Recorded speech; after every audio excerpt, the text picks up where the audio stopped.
Bonjour à tous et à tous, c'est le rendez-vous des otaku sur le 101.7 FM Manga CB, l'émission manga animée par moi-même Kenji et Thomas. Dans ce numéro, nous allons vous parler de l'anime Soul Eater, qui veut dire littéralement mangeur d'âme. Tout un programme.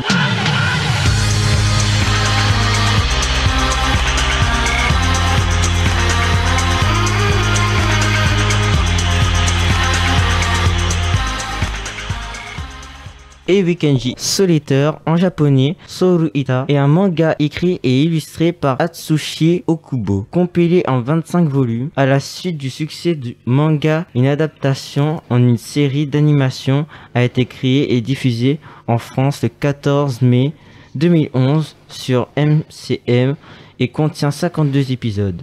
Mais ce n'est pas tout, une série dérivée intitulée Soul Eater Note est publiée en 2011 et compte 5 tomes.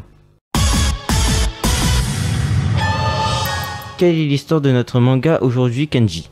Plusieurs jeunes élèves de l'école Shibusen apprennent à devenir des meisters. Cette école a été fondée par le maître Shinigami, le dieu de la mort, d'une part dans le but de former des jeunes meisters avec leurs armes démoniaques pouvant prendre forme humaine et faucher des âmes, d'autre part pour éviter que le grand dévoreur, qui a failli engloutir le monde dans le désespoir et la folie, ne puisse renaître de nouveau.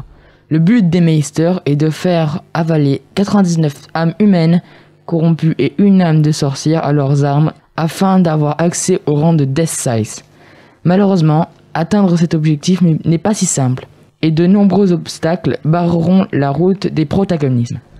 On va essayer d'y voir un peu plus clair, Kenji. Soul Eater est aussi beaucoup de vocabulaire propre aux enchantements d'épée.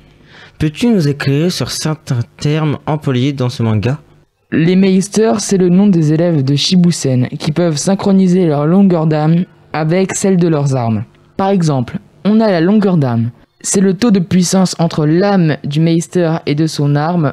On pourrait comparer cette capacité à une guitare et un ampli. Certains Meisters sont également capables d'avoir une longueur d'âme aussi puissante sans arme. Nous avons également les Death Size, qui sont des armes personnelles du maître Shinigami ayant ingurgité 99 âmes humaines corrompues et une âme de sorcière. Au total, il en existe 9 dispersées à travers le monde. Ce sont bien évidemment des armes suprêmes, voire épiques. Bien, maintenant que vous en savez un peu plus sur ces armes, passons à la note de cet animé.